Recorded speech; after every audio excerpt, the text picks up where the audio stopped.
আসসালামু আলাইকুম এভরিওয়ান। অন্ধমের ভালোবাসা গল্পের 11 নম্বর পার্ট। আর এই পার্টটিতে তোমরা হেডফোন ইউজ করতে ভুলো না। তো চলো বেশি কথা না কইয়া গল্প শুরু করা যাক। পিছন থেকে কে জানি বলল, আরে এটা দীপু না? আমি ঘাড় ঘুরিয়ে পিছনে তাকিয়ে দেখি, আরে এটা তো রিয়া। মনে মনে বললাম, আজকে আমি শেষ। এই মেয়ে কেন এখানে আসলো? আসছে ভালো কথা, একটু পর আসতো, মাত্র চলে যাব উঠছিলাম, এর মাঝেই বিপদ এসে হাজির। তানিয়া তাড়াতাড়ি মুখে মাস্ক দিয়ে বলল, দেখো তো আমাকে চিনা যায় কিনা, রিয়া দেখলে সর্বনাশ হয়ে যাবে। আমি বললাম, না চিনা যায় নাই, তবে আমিও বুঝলাম না রিয়া এখানে আসলো কেন। এর মাঝে রিয়া আর সাইমন আমাদের সামনে এসে হাজির। সাইমন হেসে হেসে বলল, তোমাকে না মাত্র হাসপাতালে দেখে আসছি, আর তুমি না অসুস্থ অসুস্থ শরীর নিয়ে এখানে বসে আছো, তাও আবার সাথে মেয়ে নিয়ে। বাবা খুব ভালো তো। আমি লজ্জা পেয়ে বললাম, আসলে ও আমার বড় ভাইয়ের গার্লফ্রেন্ড। এর মাঝে রিয়া বলে উঠলো, তুমি না গ্রাম থেকে এসেছো, এখানে আবার তোমার ভাই কোথা থেকে আসলো? আমি বললাম, আরে ম্যাম, ও আমার চীনা পরিচিত বড় ভাই হয়, আর আজকে এখানে একটু দরকার আসছিলাম, আর এসেই দেখি ওরা বসা। ভাই আমাকে রেখে কোথায় গেছে, কিছুক্ষণের ভিতরে চলে আসবে। একা একা ওর গার্লফ্রেন্ড বসে আছে, তাই ওর সাথে একটু কথা বলছি। বিশ্বাস করুন ম্যাম, এর থেকে বেশি কিছু না। তানিয়া কণ্ঠটা একটু চিকন করে বলল, তোমার বড় ভাই মনে হয় আসবে না, আসলেও অনেক দেরি হবে, আমি বরং চলে যাই, আর তুমি একটু আমাকে এগিয়ে দিয়ে আসবে। আমি তানিয়ার কথায় উত্তর দিয়ে বললাম, অবশ্যই। আমার হয়তো কোনো বড় ভাই নেই, কিন্তু ও আমার নিজের বড় ভাইয়ের মতো। আপনাকে তো আমি আর একা ছেড়ে দিতে পারি না, চলেন। রিয়া টেবিলে বসতে বসতে বলল, কিছু খেয়ে যাও। আমি বললাম, না ম্যাম, এখন বাসায় গিয়ে ঘুমাবো। রিয়াকে দুই পাশ বুঝিয়ে বাইরে চলে আসলাম। বাইরে এসেই বড় করে একটা শ্বাস নিলাম। তানিয়া হাঁপাতে হাঁপাতে বলল, বাবারে, আজকে আমি শেষ ছিলাম। যদি রিয়া কিছু জানতে পারতো তাহলে সব খেলা আমার নিমিষে শেষ হয়ে যেত। তবে তোমাকে ধন্যবাদ। আমি বললাম, কেন ধন্যবাদ দিলেন, জানতে পারি? তানিয়া বলল, তুমি যেই অভিনয় করলে না, তোমার জন্য আজকে বেঁচে গেছি। আমি বললাম, এজন্য ধন্যবাদ দিতে হবে না, আমি আপনাকে এখানে আনছি, তাই আপনাকে বাঁচানোর দায়িত্ব তো আমার। তবে এখন শুধু একটু তাড়াতাড়ি চলেন, আর সময় নষ্ট করতে চাই না।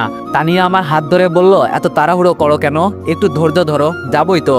আমি মন খারাপ করে বললাম, আর কত অপেক্ষা করব, আমার মন বলছে তো। তানিয়া একটা রিক্সা ডেকে বলল, এবার আসো, তোমার মনের ইচ্ছা পূরণ করব। আমিও খুশি মনে উঠে পড়লাম। তানিয়া আমার পাশে বসে আমার হাত জড়িয়ে ধরে বলল, সবকিছু ঠিকঠাক করে রাখছো তো? আমি বললাম, আরে এই নিয়ে তুমি কোনো চিন্তাই করিও না, এইসব আমার উপর ছেড়ে দাও। তানিয়া বলল, তুমি বহুত চালু আছো। আমিও তানিয়ার সুরে তাল মিলিয়ে বললাম, সেটা বলতে পারো, তবে এইসব সুযোগ আমি হাতছাড়া করতে চাই না, সুযোগ তো আর বারবার আসে না। তানিয়া টানা টানা চোখের চাহনি দিয়ে বলল, ওরে আমার রসালো নাগর রে, দেখাই যাবে কেমন খেলতে পারো তুমি, শুধু মাঠেই খেলো নাকি? আমি তানিয়াকে চুপ করতে বললাম। তানিয়া বলল, চুপ করবো কেন? আমি বললাম, আরে এভাবে বলে কেউ, মানুষ শুনে ফেলবে। আচ্ছা তানিয়া, তোমাকে আমি একটা কথা বলতে পারি? তানিয়া বলল, বলো, কি বলবে? এই বলে তানিয়া আমার দিকে তাকালো। আমি বললাম, কথাটা হচ্ছে, তুমি কি আগে কারোর সাথে প্রেম করতে? তানিয়া আমার হাত ছেড়ে দিয়ে বলল, আমার কাছ থেকে এইসব জানতে চাইবে না, যা চাইছো আমি তাই দিচ্ছি, কিন্তু এইসব কথা ভুলেও বলবে না। মনে মনে বলছি, এই শালি তো বহুত চালাক, ও জানে এইসব কিছু বললে ওর খেলা শেষ। আগে ওকে আমার নিয়ন্ত্রণে আনতে হবে, পরে সব তথ্য বের করে ভিডিও করতে হবে। ছোট্ট একটা অ্যাড চলবে, তোমরা চাইলে স্কিপ করতে পারো। ওয়ানএক্স হচ্ছে সবচেয়ে বিশ্বস্ত বুকমেকার, যা পিএইচডি এবং সিরিয়া অ্যাপের অফিসিয়াল পার্টনার। এই অ্যাপসে আপনি cricket, football, tennis live match দেখতে এবং তাদের স্কোর ভবিষ্যৎবাণী করে সহজেই অর্থ উপার্জন করতে পারবেন। সেই সাথে বিএমডব্লিউ গাড়ি, আইফোন, ল্যাপটপ এবং আরো অনেক নগদ পুরস্কার জেতারও সুযোগ রয়েছে। এই অ্যাপটিতে আপনি crash crystal, under and over 21 ইত্যাদি গেম খেলে সহজেই আয় করতে পারবেন। আপনি বিকাশ, নগদ, রকেট ব্যাংক, ক্রিপ্টো, পেপল এবং অন্যান্য সহজ পদ্ধতির মাধ্যমে সহজেই আপনার জেতা টাকা তুলতে পারবেন। এখানে আপনি 24 ঘন্টায় 7 দিন গ্রাহক সহায়তা পাবেন। তাই এখনই পিন কমেন্টের লিঙ্ক ব্যবহার করে রেজিস্ট্রেশন করুন, অথবা গুগলে ওয়ানএক্স সার্চ লিখে রেজিস্ট্রেশন করুন। আর হ্যাঁ, রেজিস্ট্রেশনের সময় আমার প্রোমো কোড VODO7 ব্যবহার করে প্রথমবার ডিপোজিটে 20,000 টাকা পর্যন্ত পান। দেখতে দেখতে আমরা ভিআইপি একটা হোটেলের সামনে চলে আসলাম। ভিতরে যেতে যেতে তানিয়া আমার দিকে তাকিয়ে ঠোঁট কামড়ে বলল, আমার কেমন কেমন জানি লাগছে। আমি ওর কথায় জবাব দিয়ে বললাম, আগে ভিতরে যাই, পরে দেখবে খুব ভালো লাগবে। ভিতরে গিয়ে দেখি 2জন হোটেল বয় বসে আছে। আমি একজনকে উদ্দেশ্য করে বললাম, ভাই এখানে খালি রুম পাওয়া যাবে? ছেলেটা আমার দিকে তাকিয়ে আমাকে উদ্দেশ্য করে বলল, আরে স্যার, আমরা তো আপনাদের অপেক্ষায় বসে থাকি সারাক্ষণ, কখন আপনারা আসবেন বলেন, আপনাদের কেমন রুম রাখবে, এসি না নন এসি? তানিয়া ছেলেটাকে থামিয়ে বলল, এত কথা শোনার মতো সময় আমাদের নেই, এখানে সবচেয়ে ভিআইপি যে রুমটা আছে সেটাই আমাদের লাগবে। ছেলেটা একটা চাবি তানিয়ার হাতে এগিয়ে দিয়ে বলল, জি ম্যাম, 20 নম্বর রুমটা আপনাদের জন্য। আমাদের এখানে সবচেয়ে উন্নত এই রুমটা, এখানে সব আছে, যা আপনাদের দরকার পড়বে তাই আছে, আর যদি কোনো সাহায্য লাগে বলবেন। আমি তানিয়ার দিকে তাকিয়ে বললাম, তানিয়া তুমি ভিতরে যাও, আমি আসছি, টাকার হিসাব মিটিয়ে আসি। তানিয়া হেসে বলল, এখানেও টাকা দিবে তুমি? আমি বললাম, আজকে আমার সবচেয়ে ভালো একটা খুশির দিন, তাই এই দিনে কোনো টাকার হিসাব চলবে না, তুমি ভিতরে যাও, আমি চলে আসছি। তানিয়া যেতে যেতে বলল, তাড়াতাড়ি চলে আসবে, আমি অপেক্ষা করছি। কিন্তু আমি ইশারা করে বললাম, যাও, আমি আসছি। স্যার, টাকা পয়সার বিষয় তো পরে, আগে গিয়ে রুমটা দেখে আসেন, পছন্দ হয় কিনা। হোটেল বয় কি জানি লিখতে লিখতে বলল। আমি বললাম, সে দেখা লাগবে না, যত টাকা লাগবে দিয়ে দিব, তবে তোমাদের আমাকে একটা হেল্প করতে হবে। হোটেল বয় বলল, জি স্যার, কেমন হেল্প লাগবে? আমি বললাম, আমার রুমে এখন কি হবে না হবে, আমি এইসব সবকিছুর ভিডিও ফুটেজ চাই, তাহলেই হবে। ছেলেটা আমাকে হতাশ করে বলল, স্যার, ওই রুমে গোপন ক্যামেরা আছে ঠিকই, কিন্তু আমরা সেটা ব্যবহার করি না, এটা আমাদের মালিক না করেছে, আর কাউকে বিপদে ফেলতে চাই না আমরা। এখানে কত গার্লফ্রেন্ড বয়ফ্রেন্ড আসে, আমরা যদি চাইতাম প্রত্যেকটা ভিডিও ভাইরাল করে দিতে পারতাম, তখন আমাদের এই ব্যবসা কোথায় যেত, একবার চিন্তা করে দেখেন। আমি বললাম, আরে মামা, আমার কথাটা তো আগে শোনো, কি বলি আমি, তোমাদের মালিক এখানে আছে? হোটেল বয় বলল, না স্যার, উনি কক্সবাজারে বেড়াতে গেছেন। আমি বললাম, আমি যা চাই তাই যদি করো, যত টাকা চাইবে তোমরা দিয়ে দিব, আর এখানে তো তোমাদের মালিক নাই, আমার কথা শুনলে তোমাদের পকেটই গরম হবে, বাকিটা তোমাদের ইচ্ছে। দুইটা ছেলে মিলে কি জানি কানাকানি করছে। আমি এবার বিরক্ত হয়ে বললাম, আমি কি চলে যাব নাকি? ছেলেটা ধপ করে আমার হাত ধরে বলল, স্যার, আপনি যা বলবেন আমরা তাই করব, তবে টাকার বিষয়টা। আমি একটা চেক বের করে 2 লাখ টাকা লিখে দিলাম, দিয়ে প্রশ্ন করলাম, হবে নাকি আরো লাগবে? দুজনেই খুশি হয়ে বলল, স্যার, আপনি আজকে আমাদের বস, বলেন কি করতে পারি, আপনি যা বলবেন আমরা তাই করব, মনে করবেন এই হোটেল আজকের জন্য আপনার। আমি একটা হাসি দিয়ে বললাম, কিছুই লাগবে না, তবে আমার ভিডিও চাই, এটুকু হলেই হবে। হোটেল বয় বলল, হয়ে যাবে, আপনি যান আর গিয়ে কাজ শুরু করেন। আমি বললাম, সে তো যাবই, তবে মেয়েটার কাছ থেকে আমি কিছু উত্তর জানতে চাইছি, সেটা জেনেই চলে যাব, তবে ওর সাথে তোমরা দুইজন শারীরিক সম্পর্ক করতে পারবে। এইবার দুইটা ছেলে চোখ টেরা হয়ে গেল, দুজনেই বড় বড় চোখ করে আমার দিকে তাকিয়ে আছে আমার এই কথাটা শুনে। আমি বললাম, কি হলো, এভাবে তাকিয়ে আছো কেন, আমি কি বলছি শুনছো না? হোটেল বয় বলল, স্যার, কি বলছেন এইসব? আমি বললাম, যা বলছি তাই, এখন বলো আমার কথাই কি তোমরা দুইজন রাজি কিনা? একটা ছেলে এসে তো আমাকে জড়িয়ে ধরে বলল, স্যার, আপনি মহান, কি বলে আপনাকে ধন্যবাদ দিব ভাষা খুঁজে পাচ্ছি না, আমরা তো এরকমই কাউকে চাই, জানেন, এখানে শুধু আমরা দাঁড়িয়ে থাকি আর সবাই এসে এনজয় করে, আমাদের খোঁজ খবর কেউই রাখে না। আমি বললাম, দেখো, আমার এমনি দেরি হয়ে যাচ্ছে, আমি যখন হাতে ইশারা করব তখন রুমে চলে আসবে, কেমন? আর এখানে এসে এই দিকটা আমি সামলে নিব, এখন আসি, এই বলে চলে যাচ্ছি। পিছন থেকে একটা ছেলে ডেকে বলল, কোনো কিছু দরকার হলে শুধু একবার কল করবেন। আমি হাসতে হাসতে সামনের দিকে যাচ্ছি আর চিন্তা করছি, টাকা থাকলে কি না করা যায়। হ্যাঁ, আসলে দুনিয়াটাই টাকার পাগল। খুঁজতে খুঁজতে 20 নম্বর রুমে গিয়ে দরজায় টোকা দিলাম। ভিতর থেকে তানিয়া আওয়াজ করলো, কে? আমি বললাম, তানিয়া, আমি। তানিয়া দরজা খুলে আমাকে ভিতরে নিয়ে দরজা বন্ধ করে দিল আর ধপ করে আমাকে জড়িয়ে ধরলো। তানিয়াকে ছাড়িয়ে তাকিয়ে দেখি তানিয়া অর্ধনগ্ন হয়ে গেছে, ফ্লোরের ওপর সবুজ শাড়িটা পরে আছে। এটা দেখে আমি তাড়াতাড়ি বললাম, কি করছো তুমি, তাড়াতাড়ি কাপড় পরে নাও। তানিয়া আমার কাছে এসে চোখ টিপ দিয়ে বলল, সেই তো বললে তোমার নাকি আর সহ্য হচ্ছে না, তাই আমি একটু সহজ করে দিলাম, এখন আসো। আমি দূরে সরে গিয়ে বললাম, আসো মানে কি বলতে চাইছো তুমি? তানিয়া বলল, লজ্জা পাও কেন? যেই না তানিয়া আমাকে জড়িয়ে ধরতে আসবে, আমি বললাম, দাঁড়াও দাঁড়াও, এত তাড়াহুড়ো করো না। বিছানা থেকে একটা চাদর এনে তানিয়ার উপর দিয়ে বললাম, বিছানায় বসো, তোমার সাথে আমার কিছু কথা আছে, পরে না হয়। তানিয়া বলল, সময় কিন্তু তোমারই লস হবে, মনে রেখো আমি শুধু আজকের দিনের জন্য তোমার। আমি হেসে বললাম, থাক, আমার সময় নষ্ট হলে সমস্যা নেই, আমি সব ম্যানেজ করে নিব। তানিয়া বলল, আমার উপর চাদর দিলে কেন? আমি বললাম, তোমার এই রূপ দেখে আমি আর সহ্য করতে পারি না, মনটা চাই। লজ্জায় আমার মুখটা লাল করে বললাম। তানিয়া বলল, এজন্যই তো আমি তোমায় পাগল করতে চাইছি, এখন বলো কি বলতে চাও, এত সময় নষ্ট করে লাভ আছে কোনো? আমি বললাম, কিছু কথা বলবো, তবে সেগুলো সঠিক জবাব দিতে হবে। তানিয়া বলল, বলো কি বলবে। আমার হাতে হাত রেখে তানিয়া এই কথাটা বলল। আমি বললাম, আচ্ছা তানিয়া, তুমি কখনো কাউকে মন থেকে ভালোবেসেছো? তানিয়া বলল, হঠাৎ এই প্রশ্ন যে? আমি বললাম, না তানিয়া, এই প্রশ্ন করার একটাই কারণ, তুমি আমাকে ভালো করে পর্যন্ত চিনো না আর আমার সাথে। তানিয়া বলল, আর কোনো কথা শুনতে চাই না, তুমি আমার যেই উপকার করলে না, এর থেকেও যদি বড় কিছু চাইতে আমি তাই দিয়ে দিতাম। আমি তানিয়ার এই কথার সুযোগ নিয়ে বললাম, যদি আমার জন্য সব করতেই পারো, তবে আমি এটা জানতে চাই, তোমার যেই বাচ্চাটা আছে ওটা কার? আর আমি তো জানি দীপু মারা গেছে। তানিয়া অবাক চোখে তাকিয়ে বলল, তুমি এই কথা কোথা থেকে জানলে? আমি বললাম, আমি কিভাবে জানলাম সেটা জেনে তোমার লাভ নাই, আমি শুধু এই বিষয়ে একটু জানতে চাই। আমার মনে হচ্ছে এখানে কোনো ঘাপলা আছে, আমাকে বলতে পারো। আমি শুধু এগুলো একটু জানতে চাই, তবে আমাকে বিশ্বাস করতে পারো। তোমাকে দেখে আমার একটু জানার আগ্রহ জাগলো। তানিয়া বলল, এগুলো জানা কি খুব জরুরি? আমি বললাম, তোমাকে আমি বেশি জোর করব না, ওই বলছি না, যদি আমি তোমায় একটু হলেও উপকার করি তাহলে বলবে, নইলে থাক, আমি তোমাকে আর জোর করব না। তানিয়া বলল, কথার প্যাচের মাঝে ফেলে দিলে। আচ্ছা বলো, কি জানতে চাও?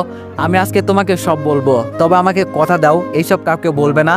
আমি বললাম, ওমা, আমি আবার কাকে বলবো? আর বলেই বা আমার লাভ কি? আমি তোমার পরিবারের কিছু বলো, কেউ কি আমাকে কিছু জিজ্ঞেস করবে বলো? না তোমায় চিনি না জানি। তানিয়া একটু ভয় পেয়ে বলল, তাও আমার একটু ভয় লাগে। আমি এবার একটু রাগ করে বললাম, থাক তাহলে বলতে হবে না। তানিয়া বলল, এই বাচ্চাটা দীপুর না। আমি জানতাম এই বাচ্চাটা আমার না, তবে ক্যামেরায় রেকর্ড করার জন্য এইসব করছি। এভাবে বললে তো আর কেউ বিশ্বাস করবে না, প্রমাণ সহ সব দেখাবো। আমি তানিয়ার কথার মাঝে বলে উঠলাম, তাহলে এই বাচ্চাটা কার? তানিয়া বলল, আমার বয়ফ্রেন্ডের। আমি বললাম, ও তাহলে তুমি এই বাচ্চার পরিচয় দিচ্ছ কেন দীপুকে বাবা বলে? মাথায় কিছু আসছে না। আর তুমি বা তোমার বয়ফ্রেন্ডের কাছে যাও না কেন? তানিয়া বলল, যাবো তো, তবে এখানে একটা কাহিনী আছে। আমি একটু চুপ করে আবার বললাম, কি কাহিনী বলো শুনি। তানিয়া বলল, আমি শুধু দীপুদের বাসায় আছি ওদের সম্পত্তির জন্য। ওদের বাসাটা আমার নামে লিখে দিলেই ওদের বিদায় করে আমি সুখে শান্তিতে সংসার করব। আমি বললাম, আচ্ছা দীপুর সাথে কি তোমার কোনো সম্পর্ক ছিল? এই যেমন। তানিয়া বলল, আরে ও তো একটা বলদ, ওর সাথে শুধু সম্পর্ক ছিল বলতে পারো, তবে ওকে শুধু আমি টাকার জন্য ব্যবহার করছি।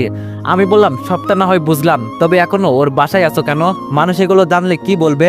তানিয়া বলল, আরে কে জানবে? আমি কাউকে বললে তো জানবে। আর দীপু মরে গিয়ে বেশ ভালোই হয়েছে, ওই শালা সব জানতো। এখন সব খেলা খতম, আর আমি জিতে গেছি। আমি তানিয়ার থেকে হাত ছাড়িয়ে বললাম, জানো তানিয়া, কাউকে ঠকিয়ে সুখী হওয়া যায় না, যত চেষ্টাই করো না কেন তুমি। এখন হয়তো তুমি সুখে থাকবে, কিন্তু 2 দিন পর যখন তোমার কাছে টাকা থাকবে না। তানিয়া এবার বিছানা থেকে উঠে শরীর থেকে চাদর ফেলে দিয়ে বলল, এখানে কি এনজয় করতে এসেছো নাকি এইসব বলে আমার মন খারাপ করতে চাও? আমি বললাম, সরি তানিয়া, আমি তোমার মন খারাপ করতে চাই না, তবে এখন যদি তুমি দীপুকে সামনে দেখতে পাও তাহলে কি করবে? তানিয়া আমার কথা শুনে হাসতে হাসতে বলল, দীপু আবার আমার সামনে আসবে? তুমি বলবে আর আমি বিশ্বাস করে নিব যে মারা গেছে, সে কিভাবে ফিরে আসবে? আমি বললাম, যদিও ফিরে আসে তবে কি করবে তুমি? তখন তো তোমার বাঁচার মতো কোনো রাস্তা থাকবে না। তানিয়া বলল, কি আর করব, মেরে ফেলবো। আমি বললাম, ও তাই নাকি? টাকার নেশায় তো অন্ধ হয়ে গেছো তুমি দেখছি। তানিয়া আর কোনো কথা বললো না, গা থেকে সমস্ত কাপড় খুলে ফেললো। আর হঠাৎ করেই তানিয়া আমার উপর ঝাঁপিয়ে পড়লো। আমিও শরীরের ওজন সহ্য করতে না পেরে ওকে নিয়ে বিছানার উপর হুমড়ি খেয়ে পড়ে গেলাম। তানিয়া আমাকে কাছে টানছে, আমি খুব চেষ্টা করছি নিজেকে ছাড়াতে, কিন্তু পারছি না।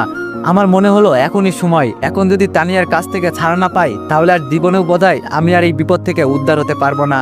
এক ঠেলায় তানিয়াকে সরিয়ে দিয়ে দাঁড়িয়ে পড়লাম। তানিয়া শোয়া থাকা অবস্থায় আমার দিকে তাকিয়ে আছে। রেগে বললাম, কাপড়টা পরে নেন, এভাবে আর কতক্ষণ থাকবেন? তানিয়া শোয়া থেকে উঠে আমাকে জড়িয়ে ধরে বলল, তুমি এমন করছো কেন? আমি তো তোমাকে কিছুক্ষণ সুখ দেওয়ার জন্যই এমন করছি, আর তুমি? ঠাস ঠাস করে তানিয়ার গালে চর বসিয়ে দিয়ে বললাম, এখনো সময় আছে, কাপড় পরে নে, এভাবে আর কতক্ষণ থাকবি? তানিয়া ভয়ে ভয়ে আমার দিকে তাকিয়ে বলল, কিন্তু। এবার আমি বেশ রেগেই বললাম, তুই কাপড় পরবি নাকি আমাকে অন্য ব্যবস্থা করতে হবে? ভয়ে ভয়ে তানিয়া কোনো রকম শাড়িটা গায়ে পেঁচিয়ে নিল। আমার দিকে বড় বড় চোখে তাকিয়ে তানিয়া প্রশ্ন করলো, তুমি এমন করছো কেন? আর হঠাৎ করে তোমার কি হয়েছে? আমি হাসতে হাসতে বললাম, আমি কে, আমার পরিচয় কি, এসব না জেনে আমার সাথে বেডরুম শেয়ার করতে চলে এলি? ছি, একটু কি তোর ভিতরে লজ্জা শরম নাই তানিয়া? টাকাই কি তোর কাছে সবকিছু? তানিয়া এবার ভয়ে ভয়ে দরজার কাছে চলে যেতে চাইছে। আমি সরাসরি বললাম, এখান থেকে যদি এক পাও বের হইস তাহলে এখান থেকে আর তুই জীবন্ত ফিরতে পারবি না। যদিও যাস তবে সেটা তোর লাশ, তাই বলছি এখানে চুপচাপ দাঁড়িয়ে থেকে আমার কথা শোন।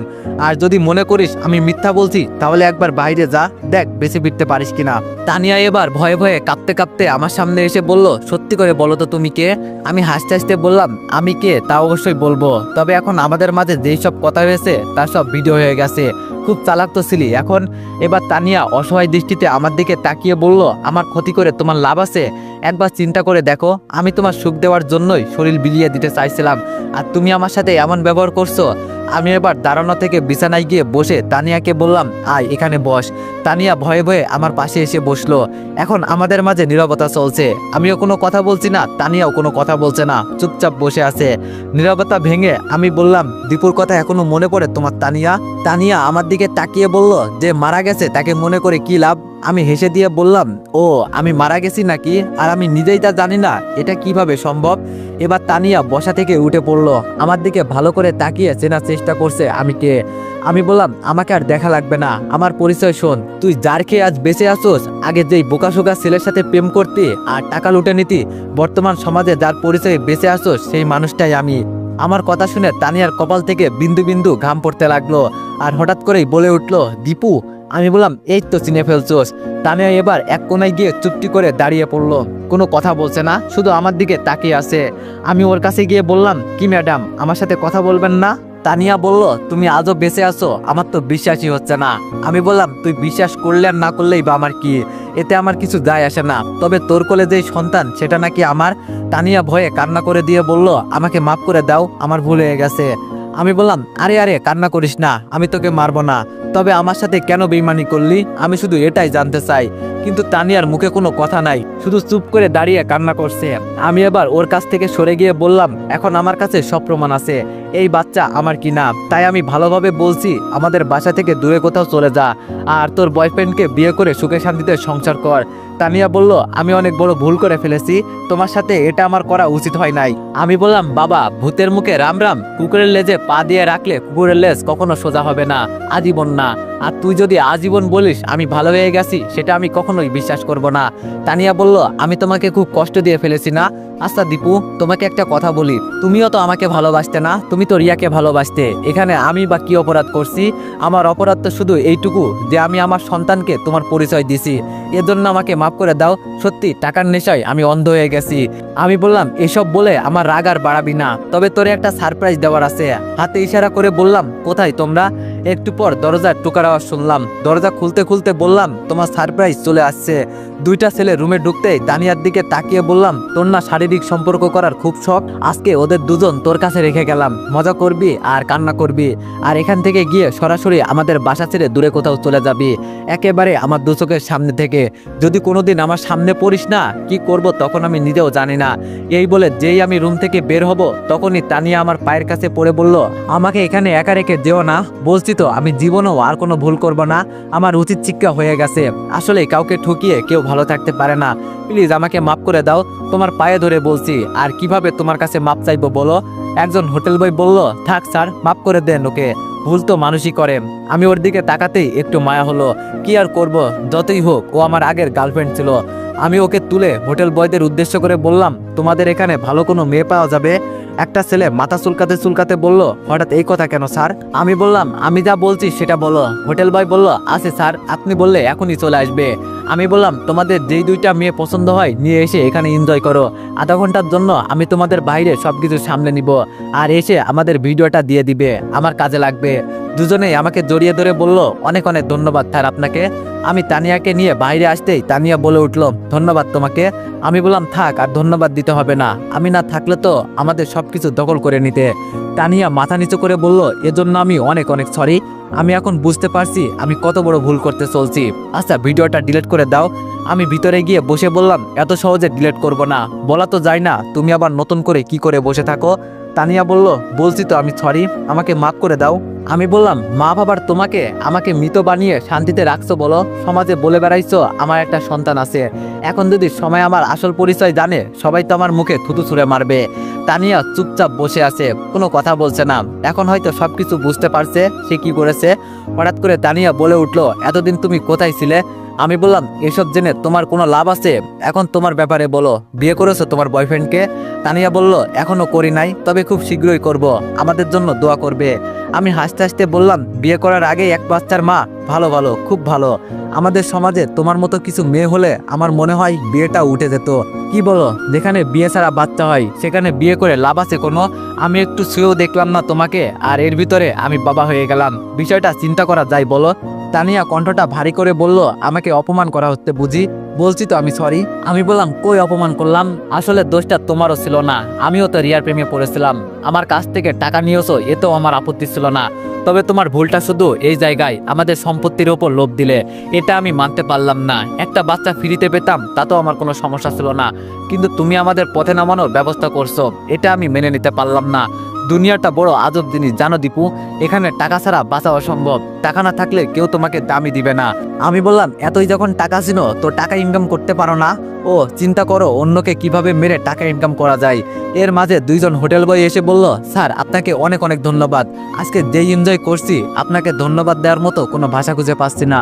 আমি চেয়ার থেকে উঠে বললাম, আমাকে এত ধন্যবাদ দিতে হবে না, তার আগে আমাকে ভিডিওটা দিয়ে দাও, আমি চলে যাই।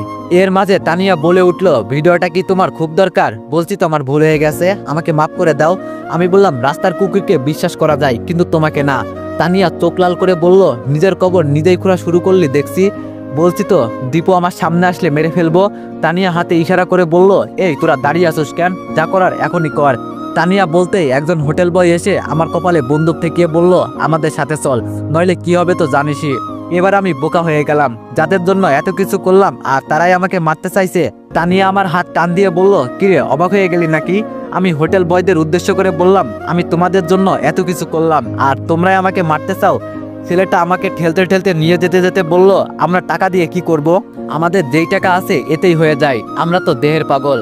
নতুন মেয়ে, চিন্তা করা যায়। আমি ওদের বলছি, তোমরা যা চাইবে আমি তাই দিব, বিনিময়ে তোমাকে মারতে হবে। ওরাও রাজি, আমিও রাজি। পিছন পিছন আসতে আসতে তানিয়া কথাটা বলল। আমাকে একটা অন্ধকার রুমে নিয়ে যাওয়া হলো। যখন রুমে বাতি জ্বলে উঠলো তখন বুঝতে পারলাম এখানে কারো যাওয়া আসা হয় না, ময়লা আবর্জনা দিয়ে রুমটা ঢাকা।